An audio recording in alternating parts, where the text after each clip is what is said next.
I have 7 childhood sweethearts I grew up with. Each of them is stunningly beautiful and incredibly talented, top figures in their respective fields. Most importantly, they all love me to death. One of them even threatened to jump off a building for me. Everyone thought I'd surely choose one of them to be my fiancée, but without a moment's hesitation, I chose Anna, the heiress of the Su family, my sworn rival, because those 7 childhood sweethearts would never have dreamed that I had already heard their true feelings. Their so-called love was all a facade, a calculated performance to please me, their real goal. To make sure their adopted younger brother, Makoto, could continue living off the wealth and power of my family. Since that's the case, on the day I get engaged, everything the Wang family has given them, they'll pay back double. Chapter 1. I'm the sole heir of a powerful financial conglomerate. I have 7 childhood sweethearts. They all cater to my every whim, except for Willow, who treats me like I'm invisible, cold as an iceberg. Because of that, I became obsessed with Willow. I even turned into a simp for her, until one day, I saw Willow cornering Makoto against a wall and confessing her love with deep emotion. Makoto, the same guy she always claimed was her biological brother. Dad, I've made up my mind. I'm marrying the Su family heiress. I marched into my father's study and declared it firmly. The Su heiress? You mean Anna Su, the one who's been crying about marrying you since she was 3. Sure, the Su family is filthy rich, and Anna's gorgeous. Marrying her is clearly the optimal choice, but haven't you always liked Willow? My dad asked in confusion. Besides Willow, didn't I also raise 6 other childhood sweethearts for you? Any one of them would die for you. Why not just pick one of them to marry? Isn't that better than marrying some hot-headed heiress you'll have to constantly placate? At that, I gave a bitter laugh. Just a day ago, I also believed that aside from Willow, the other 6 childhood sweethearts love me madly. I thought if I asked them to rip their hearts out for me, they wouldn't even hesitate. But last night, I accidentally overheard their secret. When do you think that idiot George will realize that Makoto isn't actually Willow's biological brother? That was Sophia speaking, one of my childhood sweethearts. She once went so far as to fake a suicide jump for me, but now, swirling a wine glass in her hand, her face was full of mockery. That fool George probably thinks I'm head over heels for him. In reality, I only pretended to jump because I wanted to scare him away. Same here. Every day I force myself to suck up to George even though it disgusts me, because I know he hates simps. Ha ha ha. Looks like we all had the same strategy. Whatever George doesn't like, we act like that. That way, he'll avoid picking any of us. Then we'll all have a fair shot at chasing Makoto. Only Willow didn't fake anything. And of course, that masochist George fell for her. Honestly, I should pity Willow for like 1 second. We don't really have a choice though. Someone has to marry George. Or how else can Makoto keep living as the little prince of the Wang family? Silently, I clenched my fists. My whole body trembled from the rage. All 7 of them were orphans. It was my father who adopted them. The Wang family owns a vast empire, and I'm his only son. Dad hoped to raise the perfect wife for me, someone who could help me manage the family business in the future. So my father went to an orphanage and adopted 7 genius girls to be my friends. Among them, Willow had the highest IQ, the most stunning looks, and was also Dad's absolute favorite. But when the adoption paperwork was being finalized, Willow said, I have a younger brother named Makoto. I won't leave my brother behind. If you want to adopt me, you have to adopt him too. Back then, I thought, if Willow treats her brother so well, she'll surely treat her future husband just as lovingly. So I begged Dad to adopt Makoto as well. That's how Makoto became a foster son of the Wang family. From that moment on, whatever I had, Makoto had too. The 7 childhood sweethearts also doted on Makoto, especially Willow, who practically spoiled him like he was made of gold. Sometimes I'd get jealous, but the girls would always scold me. Come on, young master, you're being so petty, jealous of your own little brother. We all grew up with Makoto in the orphanage. We see him as our real little brother. George, you have everything, but Makoto only has us, his big sisters. Over time, even I started wondering, was I really just being small-minded? But now, hearing their mocking laughter echoing in my ears, I finally woke up. It wasn't that I was being petty. It was that these women were all Oscar-level actresses. Just as I stood there burning with rage, a familiar voice floated from the garden nearby. I followed the sound, and what I saw next shattered everything I thought I knew. Willow, the girl who always acted so aloof, was grabbing Makoto by the collar and pinning him against the wall. Then she whispered tenderly, Makoto, you know you're the only one I love, but I can't give you marriage, so I can't sleep with you. Then don't marry George. Okay, Makoto pleaded. If you marry George, I'll stop talking to you. Willow's voice turned cold. I don't want to marry him either, but the Wang family took us in, we owe them. Makoto, if you behave, Even if I do marry George, it'll only be marriage in name. I won't let him touch me. And I won't give him a single ounce of love. Chapter 2. Thinking back to everything that happened last night, I silently clenched my fists. I don't need Willow's pity. I'm the sole heir of the powerful Wang conglomerate. How could I possibly be short of women? If Willow doesn't want to marry me, there are plenty of others who do. I spoke up. Dad, you don't need to persuade me anymore. Anna is great. I can feel it. She genuinely likes me. As for Sophia and the others, they only obey me because of their childhood sweetheart status. I lowered my eyes, hiding the loneliness brimming in them, but I quickly pulled myself together, lifted my head, and said to my father, Dad, there's one more thing. Since I'm not marrying those 7 childhood sweethearts, there's no reason for our family to keep supporting them. Freeze all the funds in their accounts. And Makoto too, cancel all his bank cards. The Wang family won't feed freeloaders.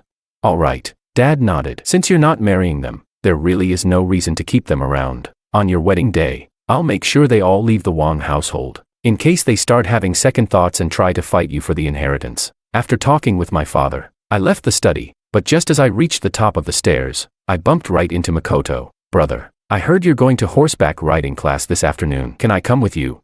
Makoto looked up at me with hope in his eyes. I want to learn too. Please, brother, take me along. If this were before, I definitely would have agreed. I'm not a petty person. If I were in a good mood, I might have even paid for Makoto's lessons myself. But now, after everything that happened last night, I just felt disgusted. With a heart full of revulsion, I pushed Makoto's hand away. Stay away from me.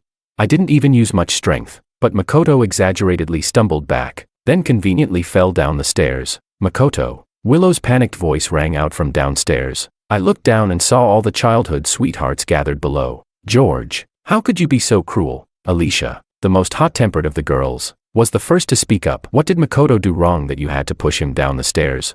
Don't say that, sis, Makoto quickly said. It's not brother's fault. I just didn't stand properly. He looked so cautious, and as he spoke, his eyes began to redden like he'd just suffered something unbearable. And of course, it worked. The girls looked at me with thinly veiled hatred, especially Willow. Her eyes were so cold, I couldn't even meet them. But she didn't say a word, just gave me one icy glance and left with Makoto. She didn't give me a chance to explain at all. I gave a bitter laugh. It's fine, I didn't want to explain anyway. No matter how I explain, they won't believe me anyway. The horseback riding class in the afternoon was originally meant for just Willow and me, but when I arrived at the equestrian field, I saw that Makoto was there too. Makoto gave me a flattering smile. Brother, sis told me to come, but don't worry, I won't get in your way. You two ride together, and I'll just have the coach teach me on the side. His words sounded nice, but once the lesson began, Willow stayed right by Makoto's side the entire time. She personally saddled his horse and carefully helped him mount. Makoto didn't know how to ride, so Willow taught him hand in hand.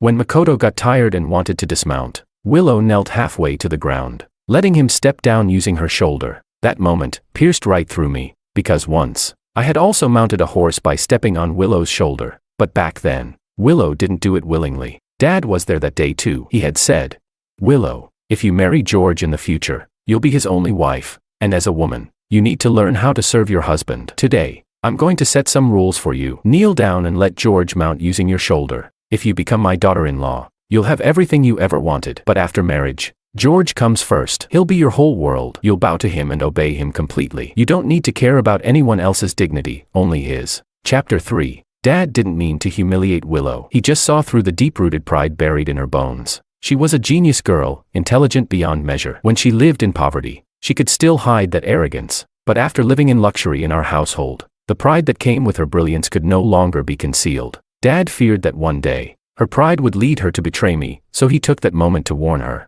Back then, I was still young. When I stepped on Willow's shoulder, I felt bad for her. I even hesitated, reluctant to do it, but I didn't notice how her eyes, in that moment, were filled with humiliation. And now, watching Willow willingly kneel down so Makoto could step off the horse, using her shoulder, it was like someone threw a handful of needles into my eyes. The sting was unbearable. She felt humiliated kneeling for me, but kneeling for my younger brother, that, she was happy to do. I forced myself to look away and gave my horse a kick. Hiya! The horse took off obediently. As I rode, the wind rushing past gave me a fleeting sense of freedom and helped ease the heaviness in my chest. Today's training was a jumping course. I had to ride the horse over 3 hurdles, a high-difficulty obstacle challenge. But just as the horse leapt into the air, ready to clear the first barrier, the strap securing the saddle suddenly snapped. Completely unprepared, I was flung off the horse and crashed straight to the ground. Startled, the horse panicked and began charging wildly. A frightened horse could trample me at any second. And yet at that moment, the one who was supposed to protect me, Willow, was still glued to Makoto's side. She hadn't even noticed I had fallen off. "Willow," I shouted through gritted teeth, enduring the stabbing pain shooting through my body. Only then did Willow realize my horse had gone wild. She calmly stepped forward and easily brought the horse under control. Willow had trained in animal handling, that's why Dad had assigned her to accompany me during horseback lessons. She was supposed to check my saddle, monitor my ride, and make sure I was safe, but now, all her attention was on Makoto. She hadn't even noticed my saddle hadn't been fastened properly.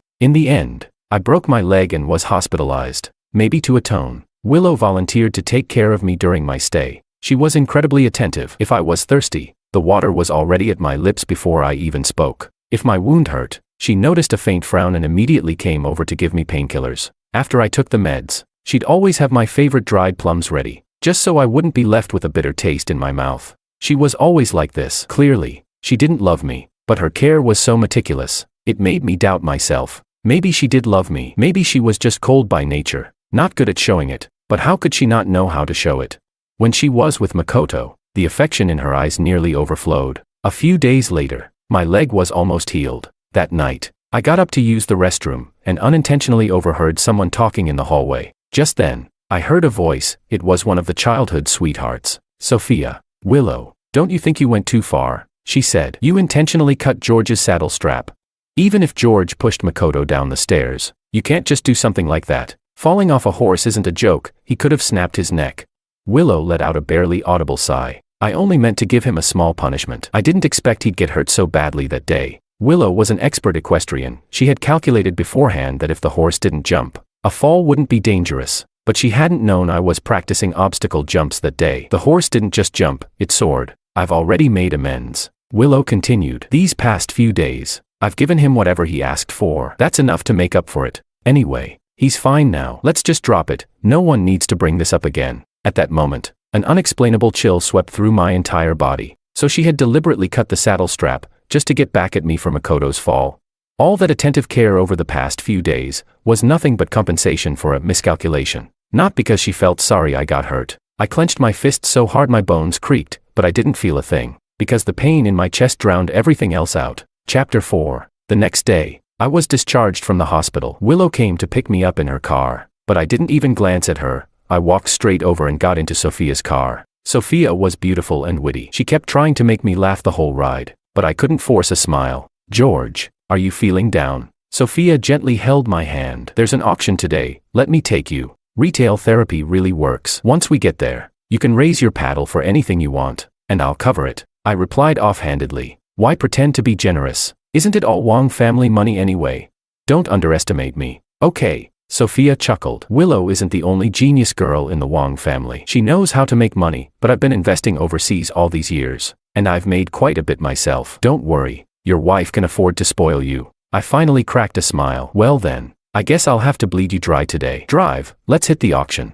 The auction hall was buzzing with excitement. Many socialites and elites were present. Tonight's most anticipated item was a men's wristwatch called End of Time. Its transparent face was painstakingly crafted from blue diamonds. I've always loved collecting luxury watches, and this one was a must-have for me. But just as I took my seat, Willow walked in, accompanied by Makoto. The smile on my face froze. A bad feeling rose in my chest. Makoto was going to bid against me for End of Time. Sure enough, the moment the watch was displayed, Makoto raised his paddle, but then he noticed that I was also bidding. After a few minutes of hesitation, he reluctantly lowered his paddle, his face filled with conflict. "So brother wants End of Time too," Makoto said with a forced smile. "Then I won't fight you for it. I could never take something my brother loves." He lowered his gaze after speaking, and I caught a faint shimmer of tears in his eyes, like he had been wronged. Willow's expression turned cold in an instant. The look she gave me was tinged with disdain. "Makoto, as long as I'm here, there's no need for you to hold back," Willow said. "Whatever you want, go for it. Your sister has enough money to back you up."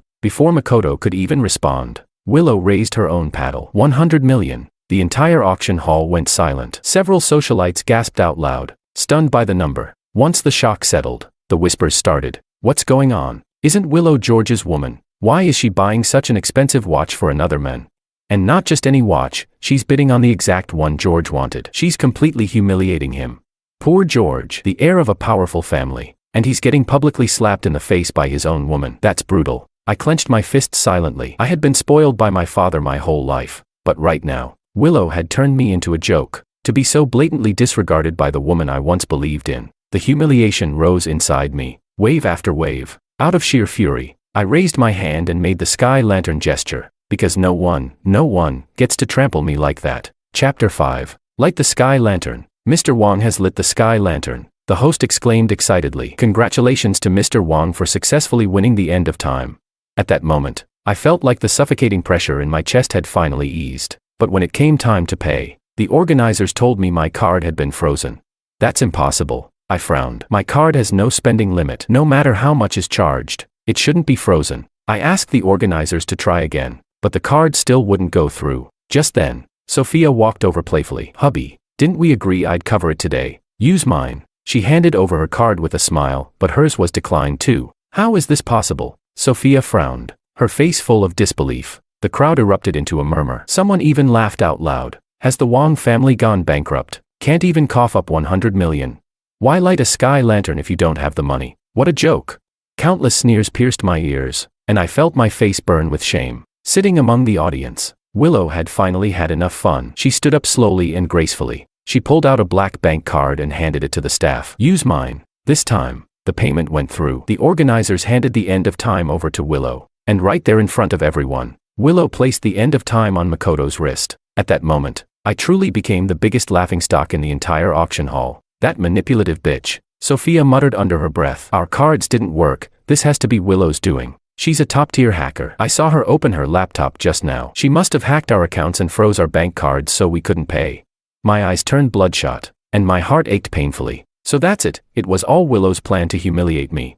After she finished putting the end of time on Makoto's wrist, Willow's beautiful, fox-like eyes glanced coldly at Sophia. If you don't have what it takes, stop trying to act tough. Then she looked at me and spoke calmly. You should have gotten in my car. I gave a bitter smile. But your car already has someone in it. With that, I turned and left, without looking back at Willow once. Because of the disgrace at the auction, I locked myself in my room for days, refusing to go out. Sophia came to check on me a few times and even brought my favorite pastries. But I barely responded, because I knew Sophia didn't truly care about me. She said it herself that night, to make me stay away from her. She was even willing to jump off a building. George has been hiding in his room for days. We need to find a way to coax him out. Or if word gets to old Master Wang, it's going to be a mess. So annoying. I don't want to go. I need to stay with Makoto. You think I don't want to be with Makoto? Stick to the rules. Only after coaxing George can we take turns being with Makoto. In the living room, her 6 childhood sweethearts sat together, all trying to avoid the task.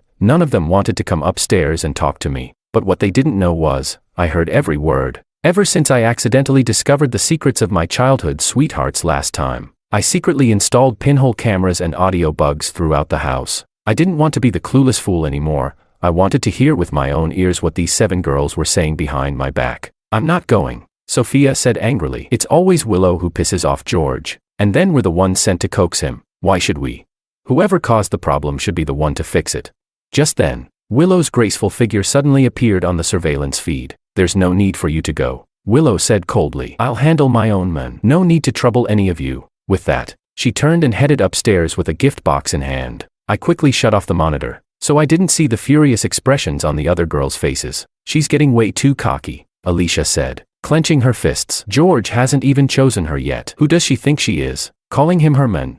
Upon hearing that, Sophia gave a wistful smile. Does it really matter? George is bound to choose her anyway. We're all just background players. Chapter 6. I clearly locked the door, yet Willow still managed to open it effortlessly. You need to leave. I don't want to see you, I said coldly. And just so we're clear, locking the door means no. It means I don't want you coming in. If you're going to break in, at least don't do it so openly and shamelessly. Willow smiled. Sorry. Bad habit I picked up back when I was living on the streets. She said this while quietly sitting down next to me. Back then, I was broke and starving. Sometimes I had to resort to petty theft just to fill my stomach, Willow said, her voice carrying a hint of sorrow. During those days darker than night, the only one who stayed by my side was Makoto. He's the most important person in my life. At this point, Willow paused. She turned her head and looked at me. Her jet black eyes were like a bottomless abyss. No one could truly see through her. George, I'm actually very grateful that your father took Makoto and me in. Willow said. And I'm willing to do anything for you. But on one condition, you have to accept Makoto. Makoto is my younger brother. He's my only family in this world, and I won't allow anyone to hurt him, not even you. For a moment, I almost believed what she said, until she said, Makoto is my younger brother. Younger brother? What kind of real siblings confess love to each other? She's a liar. So what you mean is, even if we get married in the future, you'll still put Makoto before everything else? I asked with a smile. Exactly. Willow admitted without the slightest hesitation. Makoto will always be my #1 priority, but once we're married, I'll still do everything old Master Wang expects. I'll respect you, love you forever, protect you, and never let you experience even a tiny bit of unhappiness. I kept smiling so hard it made my eyes ache. Willow, you say you won't let me be even a little unhappy, but do you even realize that all my unhappiness comes from you? I was born into a noble identity. The patience I showed before was because of love, but at this moment, hearing her hypocrisy, I didn't want to endure it any longer. Your precious little brother, he's nothing more than a sissy flirt who seduces his own sister. What right does he have to be compared to me? After hearing my words, Willow's expression visibly worsened. She stayed in my room for less than 5 minutes before she was called away by a phone call from Makoto. Before she left, Willow left behind a gift box. Inside the box was a brand new Rolex watch. Though still very luxurious, it clearly didn't compare to the end of time. Everything happened just like Willow had promised. She would go along with me, but only a little. Makoto would always come first, and I could only ever be second. I glanced at the gift box, then threw it into the trash without a second thought. My woman must put me first in everything. If I can only be second, then I don't want this woman at all. Soon, it was my birthday. This was my 21st birthday. The old man had said that on my 21st birthday, he would officially announce who my future wife would be. So this birthday banquet was grander than ever before. All the prominent figures in City A were present. I was wearing a custom-made luxury suit that I had ordered long ago. Unfortunately, the end of time had been snatched by Makoto, otherwise, it would have matched my suit perfectly. Just then, a waiter suddenly knocked on the door and came in, carrying an exquisite gift box in his hands. Mr. Wang, Miss Su sent me, the waiter said respectfully. Miss Su heard that you were upset about losing the watch at the auction, so she specially commissioned another one for you, made from pigeon blood red diamond. As he spoke, the waiter opened the gift box. The box glowed with brilliance. The dark red diamond dial instantly outshined everything around it. Among diamonds, pigeon blood red is the rarest and most valuable. This watch is called Eternal Love, said the waiter. Miss Su said that blue diamonds are impure colors, while red diamonds are the real nobility. A rare smile surfaced on my face. I put on Eternal Love, and at once, the aura of prestige radiated from my wrist. Marriage, how could it ever be the same no matter who you marry? At that moment, I felt incredibly lucky that I had chosen Anna. Once everything was ready, I opened the bedroom door and was just about to step out, only to see Makoto standing right in front of me. Brother, Makoto approached, seemingly wanting to say something, but when his eyes landed on the pigeon blood red diamond watch on my wrist, his smile froze instantly. Where did you get that watch? He asked, then quickly changed his tone. Did my sister give it to you? I coldly shook off Makoto. None of your business. But in Makoto's eyes, a flicker of jealousy and hatred flashed. George, do you seriously think my sister actually likes you? She's in love with me. She doesn't like you at all. She's only marrying you out of gratitude to old Master Wang. She's stomaching her disgust just to repay a favor. As he spoke, Makoto took out his phone and played a video for me. In the video, it seemed Makoto had been upset that Willow was going to marry me, so he tried to leave in protest. Willow had gone mad, locked him up, and wouldn't let him go. She fed him with her own hands, helped him put on shoes, and confessed her love to him over and over, promising she would love him forever. She even vowed that even if she married me in the future, she would remain physically loyal to Makoto and let me be a living widower. Her body and heart would always belong to Makoto, forever. See that? Even if she marries you, my sister will never let you touch her. She only loves me. Has she ever gone crazy like that for you? If you know what's good for you, don't pick my sister tonight. Out of my other 6 simps, you can take your pick. I've slept with all 6 anyway. Sophia's the best in bed, and Alicia is the wildest one. Whichever you choose, they'll serve you well. But if you pick my sister, she'll only make you live like a monk. Ha ha ha. Think carefully before you make your move. Chapter 7. Listening to all that filthy, obscene talk, I couldn't take it anymore. I swung my fist and punched Makoto hard. Shut up. You're no better than an animal in heat, so desperate you can't control yourself. You're disgusting. But the moment my punch landed, I felt an icy gaze pierce me from behind. I froze instantly. As I turned around, I locked eyes with Willow's cold, emotionless stare. She looked at me coldly, without saying a single word, and that was the worst part, because I knew Willow well. If you so much as lay a finger on Makoto, She always gets revenge. That woman may have come from humble beginnings, but she's got a twisted, vengeful streak. Because of that, I was uneasy the entire birthday banquet,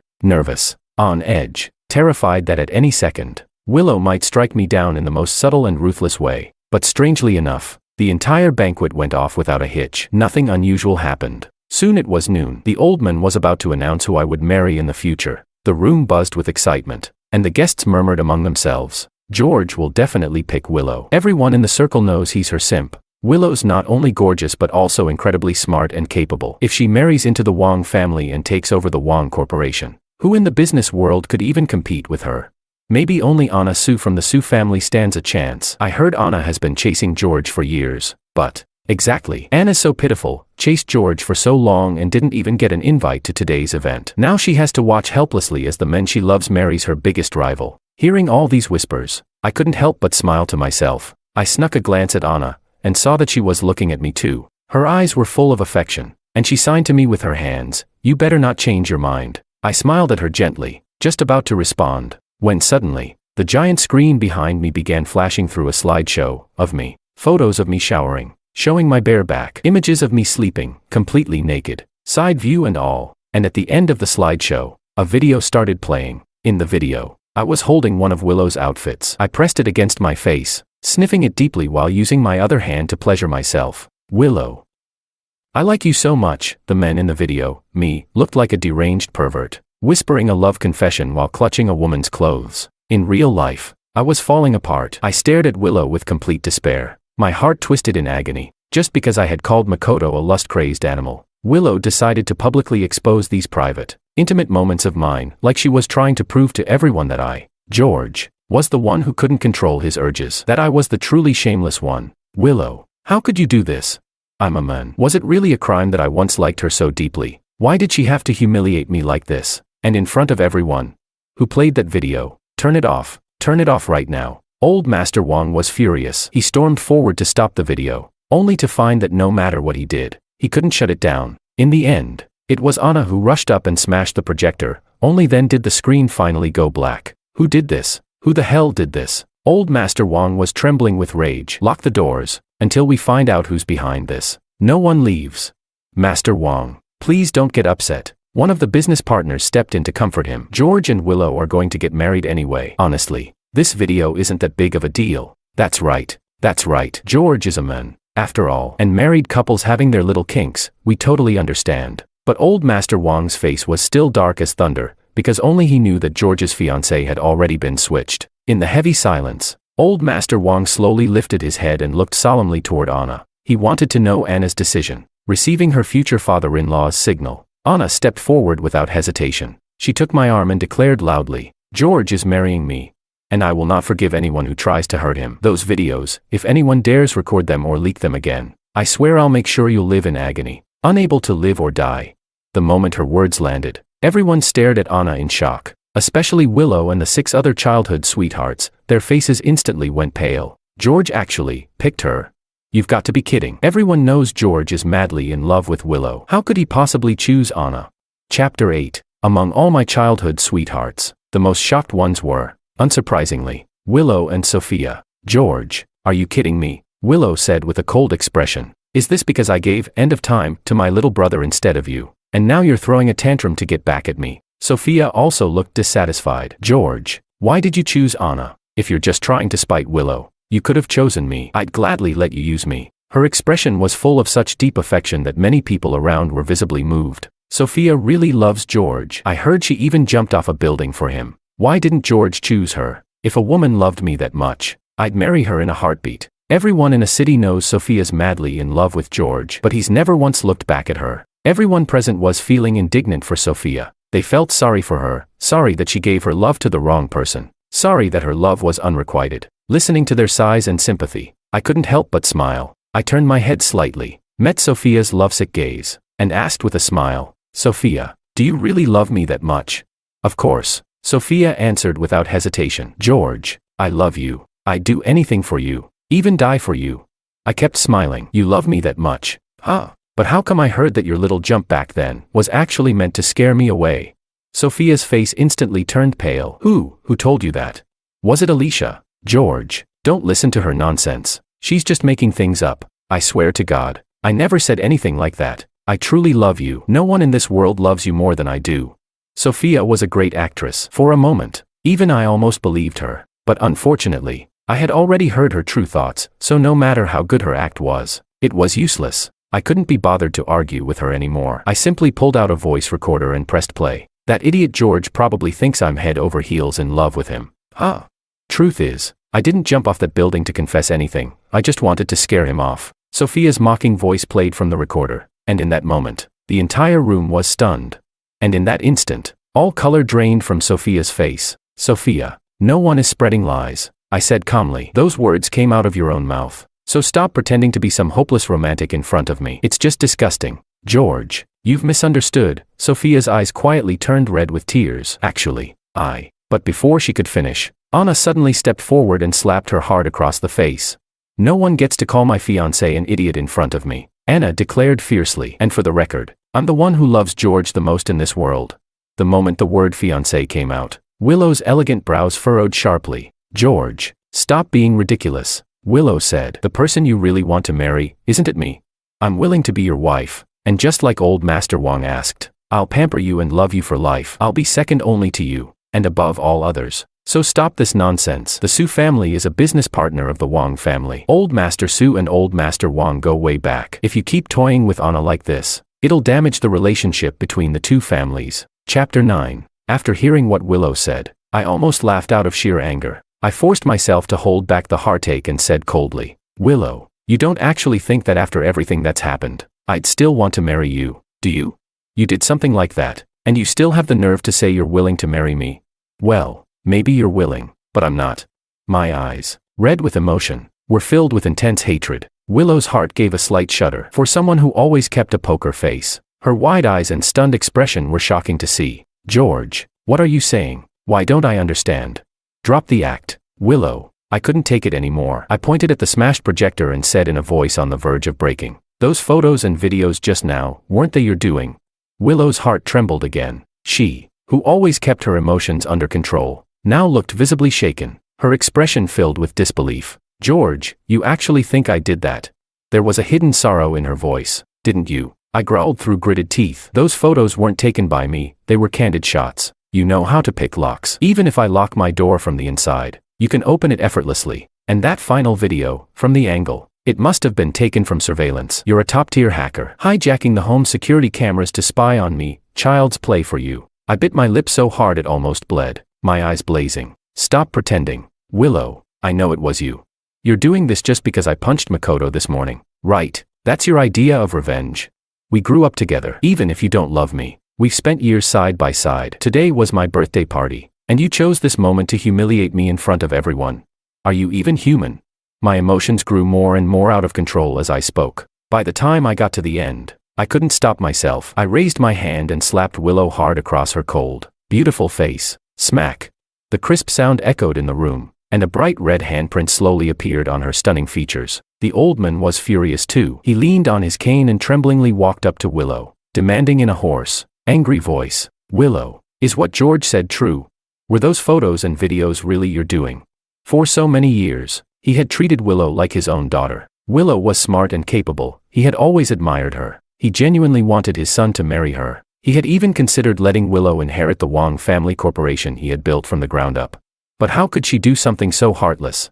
Old Master Wang didn't want to believe it. He wanted to hear it from Willow's own mouth. Facing his question, Willow didn't flinch. Calmly, she said, it wasn't me, Dad. George is my fiancé. I truly want to marry him. If I really showed that stuff during his birthday party to humiliate him, wouldn't I be slapping my own face as well? Willow didn't look like she was lying, but I couldn't trust her anymore, because she had already lied to me far too many times. I'll prove my innocence, Willow said in a deep voice. Every move made online leaves a trace. Give me a computer, and I'll track the digital signal. I will find out who was behind this, and I'll tear them to pieces. Chapter 10. I didn't trust Willow. I was afraid she might be scheming something in secret, so I had my dad bring in 2 more top-tier hackers to track the electronic signal together with Willow. George, you don't trust me? Willow's pupils quivered slightly, and in her deep, unfathomable eyes, for the first time, appeared a look of hurt. That's right. I don't trust you, I said coldly. You're not someone worthy of my trust. Willow quietly clenched her fists, but soon loosened them again. Forget it. You're just angry right now. I'm not going to stoop to your level. I'll prove my innocence and regain your trust. After saying this, Willow opened her laptop and began tracking the electronic source of those private photos and videos. Strings of green code flashed rapidly across the computer screen. Willow's fingers danced across the keyboard, her expression more focused than ever before. The other two hackers were also working hard at their keyboards, but their skill and speed were far inferior to Willow's. Soon, Willow captured the only genuine signal source hidden in the ocean of data. Her gaze sharpened, and her pink lips curled up slightly. Got it. At once, everyone gathered around, filled with curiosity as they tried to look at Willow's screen, but the screen was filled with green code, and no one could make sense of it. Willow, what does this mean? Old Master Wang asked with confusion. Who is the culprit? Willow's expression suddenly froze. She stared fixedly at the last line of green code on the screen, and her face instantly turned pale and grim. An outsider might not understand it, but anyone with hacking skills could tell at a glance. The final line of code revealed the mastermind's current location, what model of phone they were using, and exactly what method they used to remotely control the projector, how they got it to play those photos and videos. Willow's face turned as pale as paper. Before the other two hackers could come over to check, she quickly shut the laptop. There's no need to keep investigating, Willow said loudly. I already know who the mastermind is. As she spoke, she strode forward and unceremoniously snatched away the laptops from the other two hackers. Willow, what are you doing? I said angrily. Give their laptops back. I stepped forward, trying to take the laptops back, but Willow grabbed my hand. There's no need to keep checking, Willow said. Because. She paused slightly here, then lifted her head and looked deeply at Makoto, who was hiding in the crowd. Then she quickly withdrew her gaze and looked at me with endless guilt in her eyes. Because I'm the mastermind behind all of this. George, you guessed right. It was me. Everything was done by me.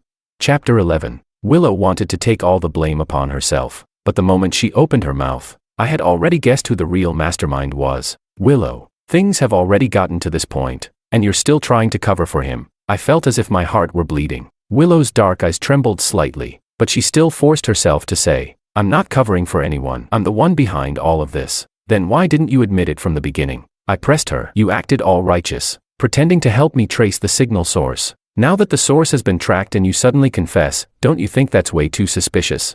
Willow lowered her gaze. Her beautiful face was filled with restraint and suffering. She bit her lip. Even though she knew her excuse was full of holes, she still forced herself to continue. I was faking it at the time. I offered to help you trace the electronic signal to cover up the truth, so you wouldn't find out I was the one behind it. But I didn't expect you not to trust me and even bring in 2 more hackers to investigate alongside me. I couldn't keep acting anymore. Rather than wait for them to uncover the truth and expose me in public, I figured I'd confess myself. At least that would be more dignified. After Willow finished speaking, the guests started whispering to each other. Was it really Willow who did all this? Somehow it just doesn't feel right. Yeah, something seems off. It's like she's protecting someone, but who is she covering for? Who could possibly make the ice-cold goddess Willow willingly take the fall?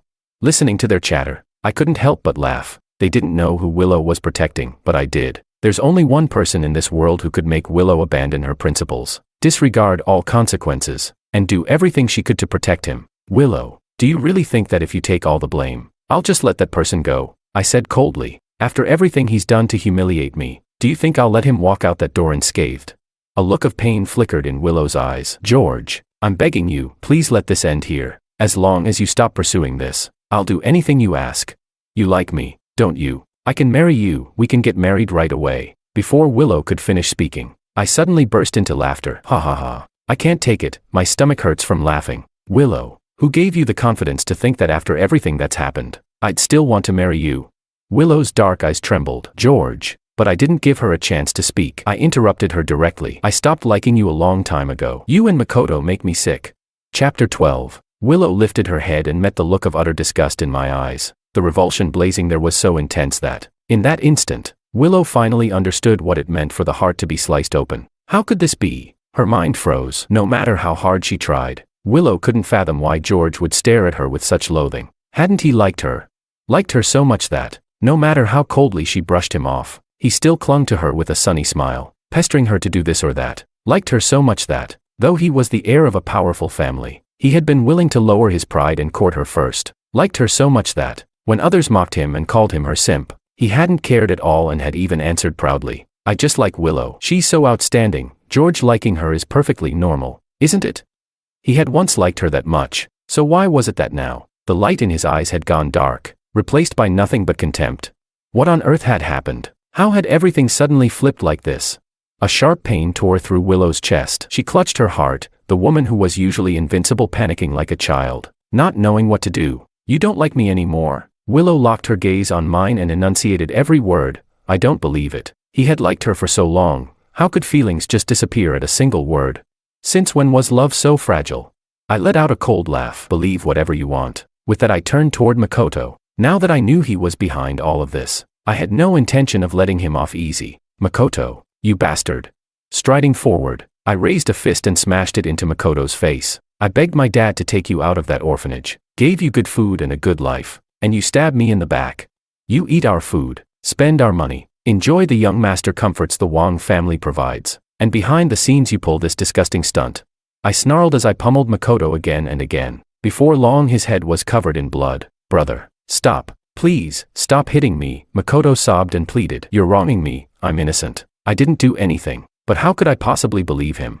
Seeing Makoto still refuse to admit it, I drove a hard kick into his knee. The blow was fierce. His leg buckled and, with a dull thud, he collapsed to his knees. Dad, I really didn't do anything, Makoto cried, turning to my father when he realized begging me was useless. I'm innocent. Dad, you have to believe me. I don't know anything about computers, let alone how to control a projector remotely. Someone is framing me. Dad, both Willow and me. Seeing Makoto weeping so miserably, the old man's heart wavered. He had raised Willow and Makoto with his own hands. He truly didn't want to believe they were involved in this. Tentatively he asked, George, could there be a mistake? Makoto's only talent is studying. He really doesn't understand hacking or any of that computer stuff. How could he possibly be the one pulling the strings? I stayed silent, merely turning to look at Willow. Are you going to announce the truth, or shall I asked. I have evidence that proves Makoto orchestrated all of this, but my proof is ruthless. Once I make it public, Makoto is finished. Willow, Makoto, this is your last chance. Confess on your own, and I can at least let you die with a shred of dignity. Chapter 13. As I kept pressing forward, the look on Willow's face grew more and more pained. Unable to stand it any longer, she burst out, George, you've already beaten Makoto to this state, isn't that enough? Let's end this here. If we really tear each other apart, it won't benefit anyone. That last line even carried a subtle hint of threat. The other girls chimed in at once. George, even if you're the Wang family's eldest young master, you can't go this far. Look at what you've done to Makoto. Exactly. No evidence and you start swinging. What kind of manners is that? Makoto may be an orphan, but orphans are people too. He doesn't deserve to be treated like dirt. They formed a wall in front of Makoto, as though he were the one who had dragged them out of the mire. But in truth, it was my father who adopted them. It was my family's money and effort that turned each of them into elegant socialites. The Wang family gave them seed capital and connections so they could play the stock market and start businesses, completing their first round of capital accumulation. If not for me, George, my dad never would have taken them in. They'd still be in the orphanage making mud pies. Heh, I let out a cold laugh, sweeping my gaze over the women out of the corner of my eye. Stop bouncing around so happily. Once I release the evidence in my hand, every last one of you is dead. My childhood sweethearts froze. They traded glances, then stared at me, wary. George, what do you mean? You can't seriously think we're behind this too, can you? I didn't answer directly, smiling. I pulled a USB drive from my shirt pocket. I hadn't planned to go this far, but Makoto, this is what you asked for. I gave Makoto a frosty glance, then raised my voice. Since you dared to broadcast my private photos in public, I'll show everyone something even more exciting. Someone, bring a new projector. At my command, the servants hurried in with fresh equipment. Still smiling, I plugged in the USB drive. Over a month ago I installed pinhole cameras and listening devices in every corner of the villa, I explained, letting my eyes slide over the childhood sweethearts one by one. At first I just wanted to hear how you mocked me behind my back, but besides your ugly words, I ended up recording some other interesting things. Willow and Makoto's faces went ashen. The other 6 girls' expressions were equally vivid, some guilty, some furious, some cracking on the spot. George, how could you secretly film us? That's way over the line. I answered coolly, installing cameras in my own house to guard against thieves, how is that over the line? With that, I ignored these ungrateful wretches and ordered the servants to start the playback. Ah, sis, you're amazing. A man's moan filled the room as Makoto's flushed, eager face appeared on screen. He was thrusting roughly over a woman, and that woman was not Willow. Chapter 14. Ah, sis, You're amazing.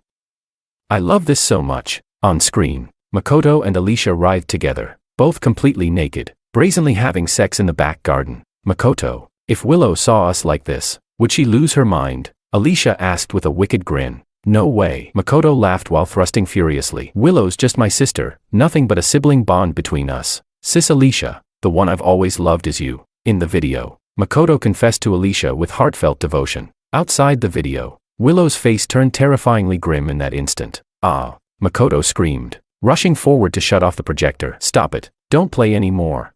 This video is fake, all of it's fake, I never did anything like this. But before he could reach the machine, Wang family servants pinned him down. I let out a chilly chuckle. Turn off the projector. Not a chance, the really juicy part is still ahead. No sooner had I spoken than the footage changed. Makoto was now entwined with another childhood sweetheart. Sis, you're incredible. Makoto pressed atop Maria, pumping away. I love you so much, you're the only woman for me. From the first moment I saw you at the orphanage, I fell deeply in love. You're my everything. The sight left everyone gaping. They'd thought Makoto was just a horny teenager fooling around with Alicia. Who could have guessed he'd slept with every single one of the childhood sweethearts? Good heavens, did Makoto really bed all of George's women? My worldview is in shards. Wasn't Makoto a pure, innocent boy? How could he do this? I always thought Makoto was kind and naive, untouched by the world, who knew he was playing this wild in private. The crowd buzzed, while Makoto looked utterly desperate. Brother, please turn it off. Makoto sobbed and begged. I admit it, your private photos, everything. It was all me. I'm wrong. I confess it all. Punish me however you want. Just please stop the video. Hearing his plea, the corners of my mouth lifted. After being stifled for so many days, I could finally hold my head high. Makoto, now you understand what it feels like when someone's private life is dragged into the open, don't you? I sneered. Only now you admit fault. Where was that conscience of yours earlier? When you splashed my private photos on the screen, did you ever think about how I would feel? Today is my birthday. My father, every relative, every friend is here. Even my fiancée is present. You chose to expose my privacy in front of the people I love most. Just how vicious do you have to be to commit something so utterly heartless? Now you know humiliation. Now you feel shame. Only when the knife is stuck into your own flesh do you realize it hurts. Too late. Keep the video rolling. Our grand finale hasn't even started. And that finale, of course, is the footage of Willow getting intimate with Makoto. The two of them have always claimed to the outside world that they're brother and sister. Imagine the shock once that video goes public. Chapter 15. Willow seemed to realize at last what I meant by the grand finale. Her face icy. She stepped forward. George, that's enough, stop here. I swung backhand and slapped her, sending her staggering to the floor. Willow, what right do you have to tell me to stop? I glared at her. There was no love or ache left in my eyes, only a fury I could no longer contain. You knew perfectly well Makoto was behind all this, yet you still tried to shield him. You never spared a thought for my feelings. Never wondered what showing those photos and videos in public would do to me. All you see is Makoto. All you want is to protect Makoto. So since you never cared about my feelings, why should I care about yours? I gave a short laugh. Enjoy the final gift I'm giving you. Willow, it's what you deserve. Willow wobbled, trembling a step back. George, She didn't get to finish. A collective gasp erupted from the crowd. Oh my God, is that Willow in the video? Willow and Makoto, aren't they supposed to be brother and sister? How could they? That pair is disgusting. That's outright incest. Poor George, just look at the pack of heartless curs he raised as his 7 childhood sweethearts. The footage rolled to its end, and sure enough Willow and Makoto's faces filled the screen, entwined in a fevered kiss. The scene shattered everyone's worldview. The guests exploded. Some hot-blooded souls hurled their wineglasses at Makoto. You shameless beast, seducing your own sister. Unbelievable. The Wang family kindly adopted you, and you schemed to bed the young master's childhood sweethearts. He even leaked the young master's private photos. What a vile man. Shouting, people snatched food from the banquet table and pelted Makoto in anger. Makoto, like a criminal paraded for public humiliation in ancient times, was soon bloodied from the barrage. A few felt food wasn't enough. One swung a bottle of wine and smashed it down on Makoto's head. Bang. The wine bottle struck true, shattering on impact. Glass shards and sticky red wine sprayed across Makoto, the jagged fragments cutting as the alcohol soaked his clothes. His forehead split open. Blood mingled with the filthy wine and trickled down, burning every wound it touched. Stop, please stop throwing things, Makoto sobbed, raising his arms to shield himself from the barrage. Unable to fend off the onslaught, he turned instinctively to Willow for help. Sis, save me. But Willow no longer rushed to protect him. She stared down at Makoto with icy eyes and said nothing. Crying, Makoto crawled toward her. Sis, didn't you say you'd protect me forever? We've been together since we were kids, never apart. Sis, I beg you, help me. I know you won't abandon me.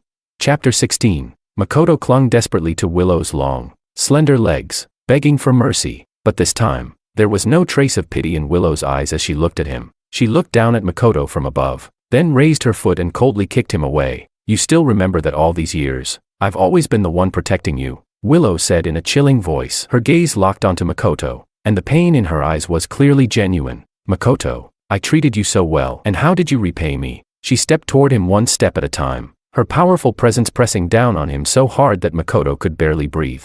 Makoto trembled as he backed away. Sister, you misunderstood. I was lying to them. I never loved them. The one I truly love has always been you. I was just using them, manipulating them into chasing after George, so you wouldn't have to marry him. Makoto forced himself to suppress the fear in his heart, then crawled toward Willow again, crying, Sister, you have to believe me. Everything I did it so I could be with you. But unfortunately, those words clearly didn't convince Willow. Her expression cold as ice, she kicked Makoto away again without a shred of hesitation. Shut up, you disgusting bastard. After taking 2 full-force kicks, Makoto clutched his stomach in agony. It hurts. Sister, how can you treat me like this? But in the very next second, Willow stepped in front of him and slammed another kick right into his stomach. Makoto, do you know what I hate the most? Willow grabbed a fistful of his hair, forcing him to look up at her. What I hate the most is that at the beginning, I truly treated you like my real little brother. During the hardest days at the orphanage, I was so hungry my stomach was cramping, but I still gave you every last bit of food I had. Because you told me that blood doesn't matter, that love makes a family. You said even if the whole world abandoned us, at least we'd still have each other, that we'd always have each other. Hearing those words, Alicia suddenly burst out emotionally from the side. Son of a bitch, he said the exact same thing to me too. It was because of those words that I fell in love with him. I was abandoned since I was a child, with no family around me. I was desperate to cling to something, and that's when Makoto appeared. He told me he loved me. He said it didn't matter if the whole world gave up on me, because we'd still have each other. As soon as she said that, the other childhood sweethearts chimed in too. He told me the exact same thing. This bastard, he tricked us. He preyed on our emotional scars from being abandoned by our parents. He took advantage of all of us. Chapter 17. The girls looked at each other in shock. After comparing notes, they finally realized they were never Makoto's one and only. They were just fish in his pond. Damn it, we all got played by Makoto. I thought everyone else just had a crush on him, and I was the only one who actually had him. I never expected he slept with all of us. I'm so pissed. He even used the exact same lines on each of us. That bastard. I gave up George for him. Gave up everything. How could he treat me like this?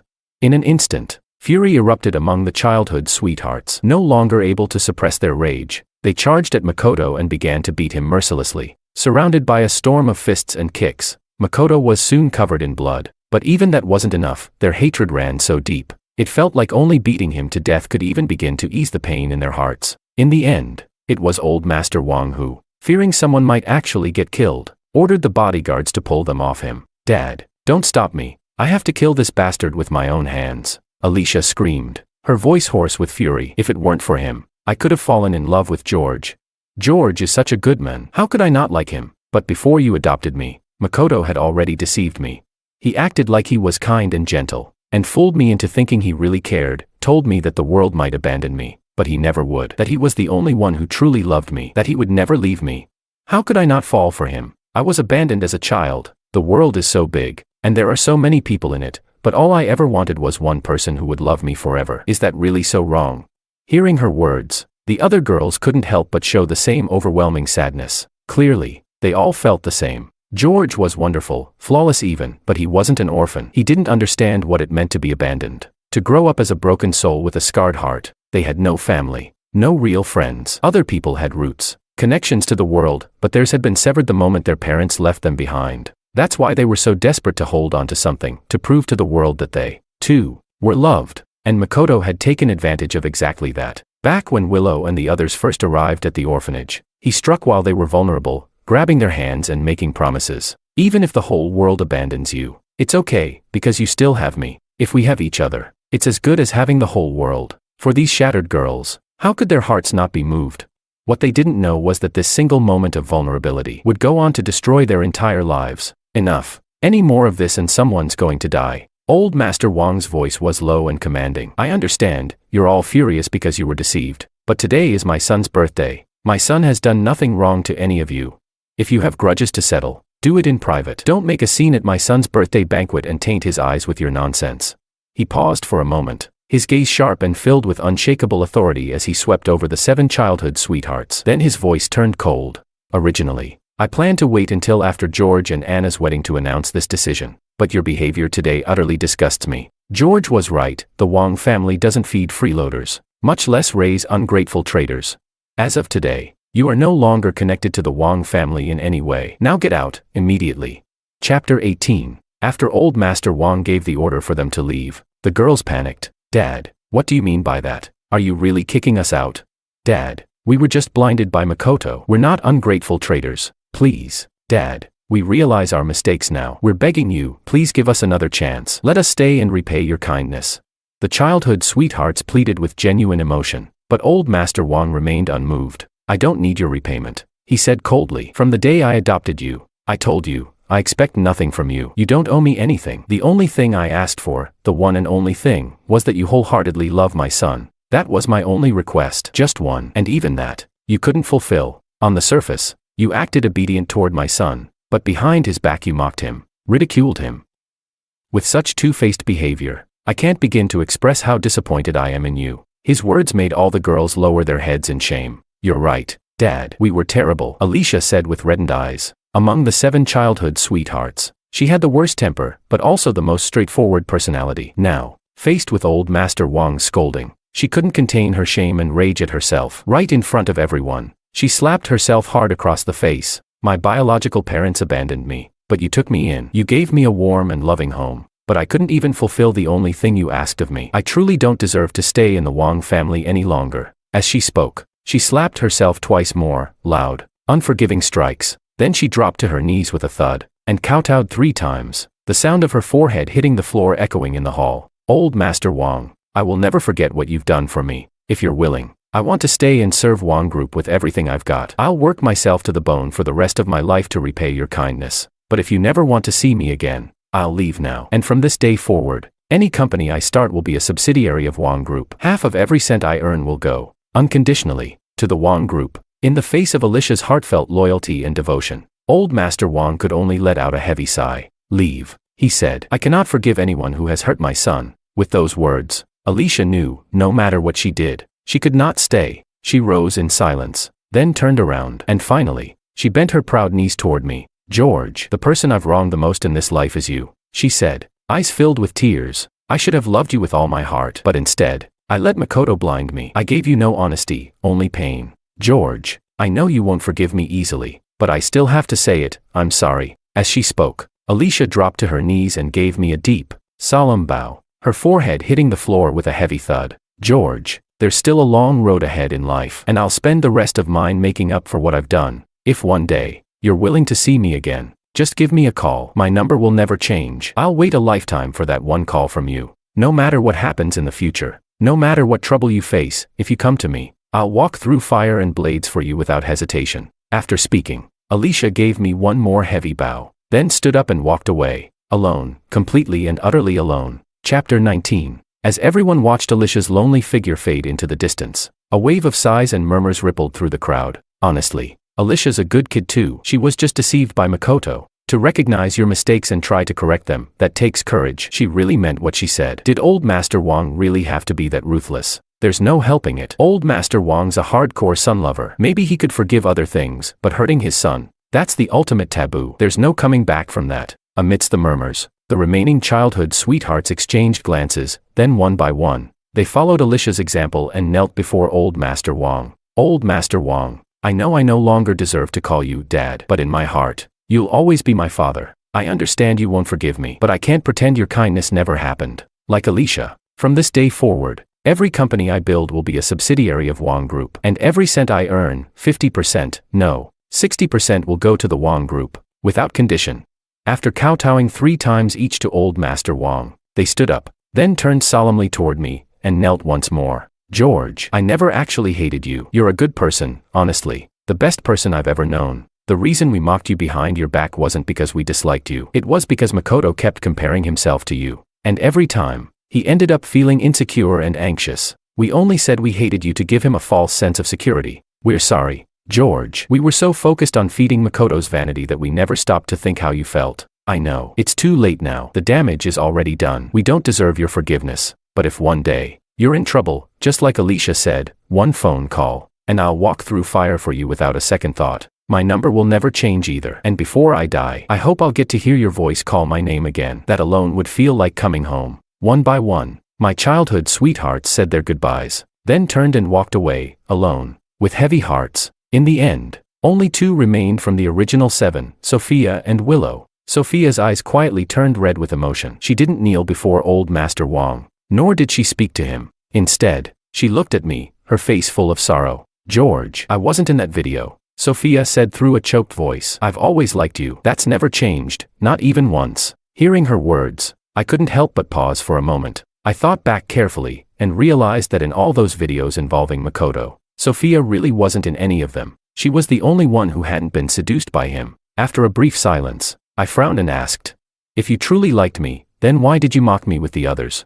A wave of bitterness washed over Sophia's face. She let out a sorrowful laugh, then said, I originally planned to pretend I hated you, to push the other girls away from you. That way, you'd belong to me alone. But in the end, the plan backfired, and you overheard those awful things I said. Chapter 20. Sophia had a nickname, the Smiling Tiger. She always wore a charming smile on her face, but behind it was the heart of a devil cloaked in a saint's guise. She could end someone's life while chatting and laughing, and send someone straight to hell, all while still smiling. Her words were always half-truths, half-lies. Even someone like Willow couldn't tell when Sophia was being honest, and when she was lying. Maybe it was because she was just too good at lying. So when Makoto once held Sophia's hand with that fake, innocent expression and said, it doesn't matter if the world abandons you. I'll always love you. As long as we're together, we can take on anything. Sophia saw right through it in an instant. He didn't love her. He only wanted to use her. She would never be his one and only. Not now. Not ever. Every lie Makoto told was weak and transparent in Sophia's eyes. She could see through them all without even trying. And so, deep down, she despised him. But there was a reason she was called the Smiling Tiger. Even if she was disgusted inside, on the surface, she still wore that radiant smile. She never showed that disgust. Instead, she used Makoto, and used him to tie Willow down tight. Come on, Makoto. Don't be naive about this whole sibling love thing. You and Willow aren't even blood related. That kind of sibling bond without blood ties, it's fragile. Sooner or later, she's going to leave you. George is so handsome, so perfect. He's going to win Willow over eventually. And when that happens, you'll be all alone. If I were you, I'd make the first move. Willow's a conservative girl. Once you sleep with her, she won't be able to leave you. Oh, but I'm just talking nonsense. Don't take it seriously, Makoto. That's such a dirty trick. You better not turn bad. In the name of being a caring older sister, Sophia secretly planted the seed in Makoto's mind. She coaxed him, pushed him, into drugging Willow, and everything unfolded exactly as planned. Makoto became Willow's man. Willow's mindset truly was conservative. In her worldview, once something that intimate had happened, you had to take responsibility, especially when the one she had slept with was the boy she'd grown up with, the younger brother she had once depended on with all her heart. In truth, Willow had always seen Makoto as just a little brother, but ever since that one irreversible night, everything between them had changed, and Willow had been in pain ever since, torn and conflicted. On one hand, she truly saw Makoto as family. On the other hand, emotionally and rationally, she couldn't accept being with him in that way. On the other hand, she had slept with Makoto. Makoto was the most important person in her life. How could she just abandon him? And so, she remained torn, conflicted. Her feelings toward Makoto were tangled, distorted, a blur of duty, guilt, and pain. But George, he was different. The love George gave her was always warm, always bright. It was like the blazing sun in the height of summer, melting away all the frost the moment it appeared. How she wished she could love George. That kind of love, passionate, radiant, who wouldn't long for it? But how could she love George?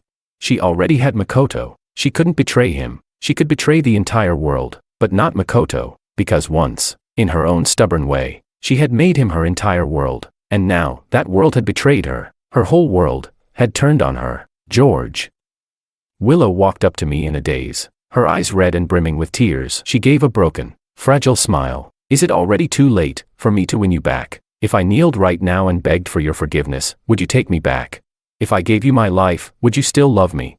Please, George, don't be so cruel. Just give me one more chance. But before the words of pleading could even leave her lips, I had already answered, my voice cold, unwavering. Yes, it's too late. As I spoke, I smiled gently and took Anna's hand in mine. Because I've already chosen Anna. I'm going to marry her. I'll be her husband. Chapter 21. The most heartbreaking thing in this world isn't that you never loved me, but that when you did, I was too blind to notice. And by the time I finally realized it, by the time I was ready to dig out my heart and hand it to you, you told me you no longer loved me. The pain hit so violently that Willow clutched her chest and suddenly coughed up a mouthful of blood. Everyone was stunned. Even I instinctively reached out, wanting to catch her, but I forced myself to stop. I didn't move, because I had already let go. From this moment on, no matter what became of Willow, I no longer cared. Ha ha ha ha ha. Willow laughed wildly, the blood trailing slowly from the corner of her lips. Her skin was so pale, she looked almost inhuman.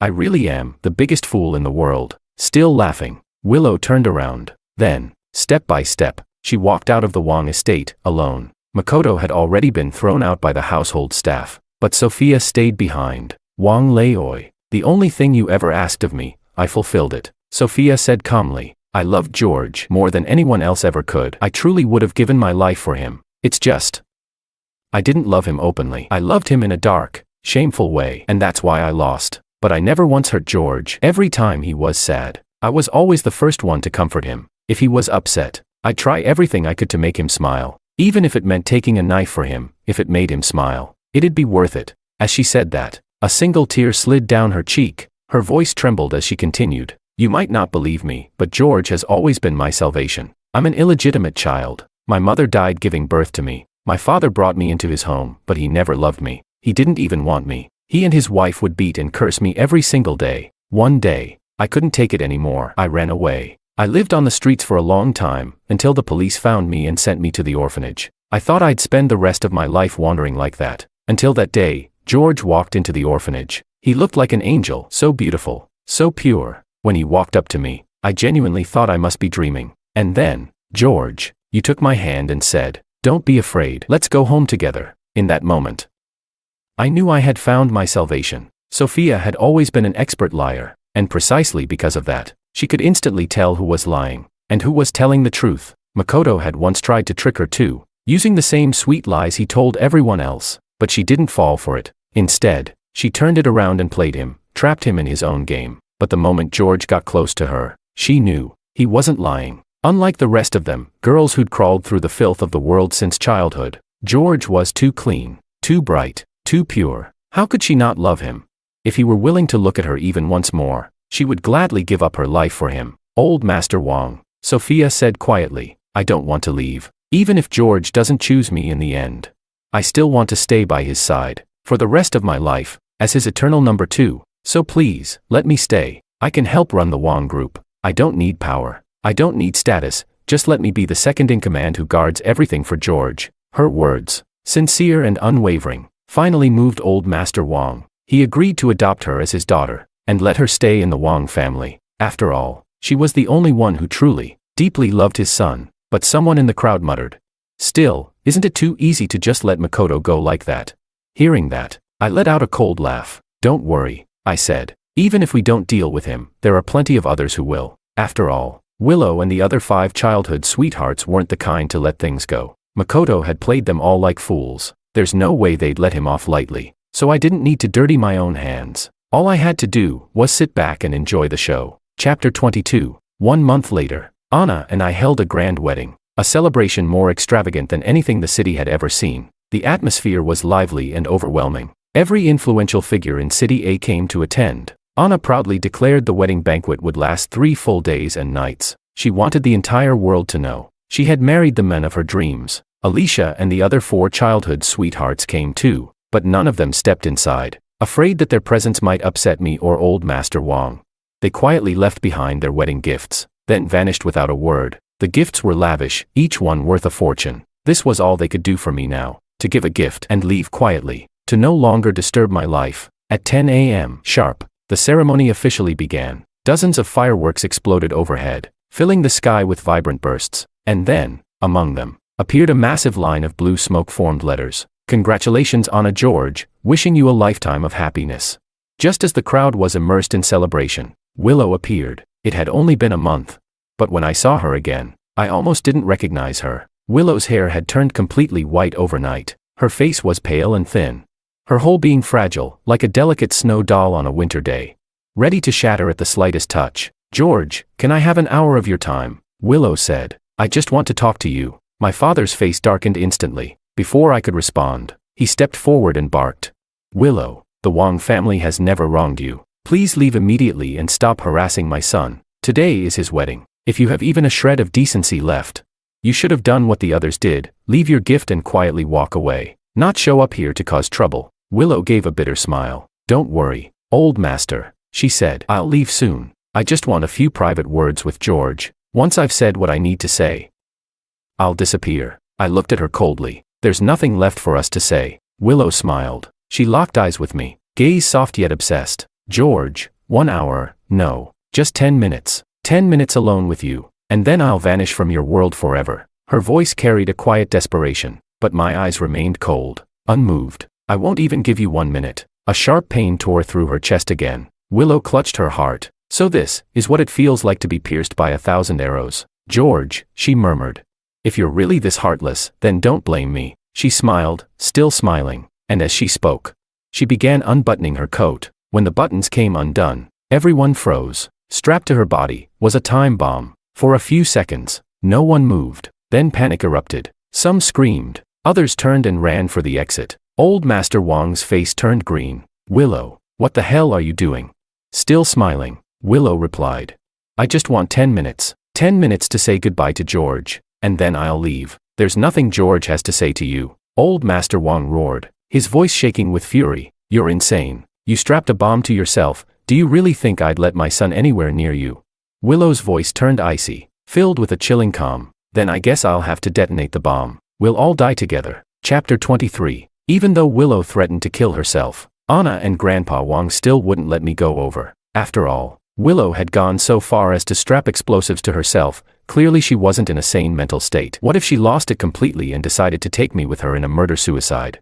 It was just too dangerous. But if she sets off the explosives here, at this distance, I'd definitely die too, I said. And she'd take everyone else down with me. Dad, Anna, please just let me go. Willow's done a lot of terrible things. Yes, but she's always been someone who keeps her word. She said if I go over, she won't detonate the bomb, and I believe she'll keep that promise. I insisted on going, and in the end, Anna and my dad had no choice. They reluctantly agreed, but they made a condition. Willow and I had to stay in their line of sight at all times. We couldn't go too far. Fine. Willow agreed without hesitation. Then she led me to the top floor of the hotel. The wind was howling. Willow stood at the edge of the rooftop, her face full of sorrow as she looked at me. And as she stared, tears suddenly started falling from her eyes. George, Willow said, if only I'd met you sooner. I didn't say anything. I just turned my head and looked off into the distance. The truth is, I love you, Willow said, tears streaming continuously. You were like a ray of light shining into the pitch-black darkness of my life. But I couldn't allow myself to betray Makoto. I thought,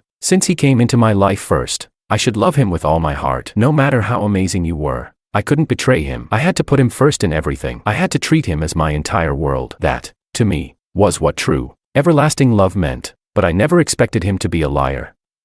I was such a fool. The biggest fool in the world couldn't compete with how foolish I've been. At that, I couldn't help but sigh. Willow, what's done is done. There's no point in talking about it now. I once loved you, but that love has been worn down completely by your betrayal and coldness. Now, I feel nothing for you. I hope you'll stop clinging to me. Let's part on decent terms, give each other a bit of dignity. Hearing this, Willow gave a sorrowful smile. She choked out, don't worry, George, I won't bother you anymore. I just wanted to speak with you one last time before I go. Unlike the other childhood sweethearts, they all had parents, but I didn't. I never met mine, not even once. I don't have any family, no close friends. My entire world used to revolve around Makoto. Then you came into my life. You brought me home. I've never said it out loud before, but I truly saw you and Grandpa Wang as my own family. If Makoto had never existed, I think we would have had a completely different ending. George, have you ever heard of the theory of parallel universes? Maybe in another timeline, one without Makoto standing between us, you would have been my only salvation, and I would have loved you like you were my whole world. We could have had that kind of ending, but sadly, all of that was just a what if. In reality, Everything had changed, people, feelings, the world we once shared. George, you did love me once, didn't you? Willow asked, her voice suddenly urgent, as if she desperately needed confirmation. I was silent for a moment. Then, finally, I nodded. I once saw you as my whole world too. Hearing that, Willow finally smiled. It was no longer a smile of despair, but one of peace and quiet contentment. To have been loved by you, I'm truly honored, Willow said. It's just a shame I realized everything too late. I missed my chance with you. If there's a next life, I hope I'll have the chance to love you again. As soon as she said that, Willow suddenly pulled me into a tight hug, and then, holding the back of my head, she kissed me. Chapter 24. Willow, what are you doing? Seeing Willow suddenly kiss me, Anna panicked. She rushed forward, trying to tear Willow away from me, but Sophia held her back. Maybe others didn't understand, but Sophia, also an orphan, knew all too well what Willow was about to do. This might be the one and only time in her life that she'd ever kiss the one she loved. After a kiss that nearly took my breath away, Willow finally let me go. She pushed me away with all her strength and smiled. George, don't be sad for me. Don't shed tears. I'm not worth it. And with that, she turned around and, without a second's hesitation, jumped off the rooftop. This time, she didn't need wings to fly. Willow, I lunged forward, trying to catch her, but my hands closed around nothing but air. I saw Willow falling with a smile, and in the next second, she hit the ground, shattered to pieces. Once, Makoto was her whole world, but Makoto betrayed her. Once, I could have been her salvation, but she betrayed me. 2 betrayals had severed all her ties to this world. No family, no friends, no one left to care about. What was left of her life would have been nothing but pain, and she simply couldn't bear it anymore. How could someone's fate be so tragic? From the moment she was born, she was utterly alone. No attachments, no warmth. She spent her entire life just hoping to find someone who would love her forever. Someone who would never betray her. And when she finally found that person, it was already too late. A life like that, maybe it wasn't worth holding on to. In that final moment, as she leapt into the air, Willow thought, if only I could travel to a universe where Makoto never existed. If only George had been the first person I met. But life doesn't work with what-ifs. She had missed her chance. Before she died, Willow had removed the explosive strap to her body, so her death harmed no one else. Anna and I eventually got married. Sophia took it upon herself to handle Willow's burial. Willow, when you were alive, I honestly really hated you. Standing in front of Willow's tombstone, Sophia took out a bottle of liquor. She poured half of it onto the ground and downed the other half herself. But now, I kind of understand you. To spend your whole life just trying to find someone to grow old with, that's not easy. We both had our shot at staying with George, and we both let it slip away. George is happy now, so rest in peace. People are born alone, but I won't follow you down that road. I'll carry this loneliness, and for you, for all of us, I'll stay behind and protect George. You know, maybe all this happened because of me. When I die, I'll make it up to you in the afterlife. At that, Sophia paused. She tapped the bottle lightly against Willow's gravestone in a toast. Willow, see you in hell.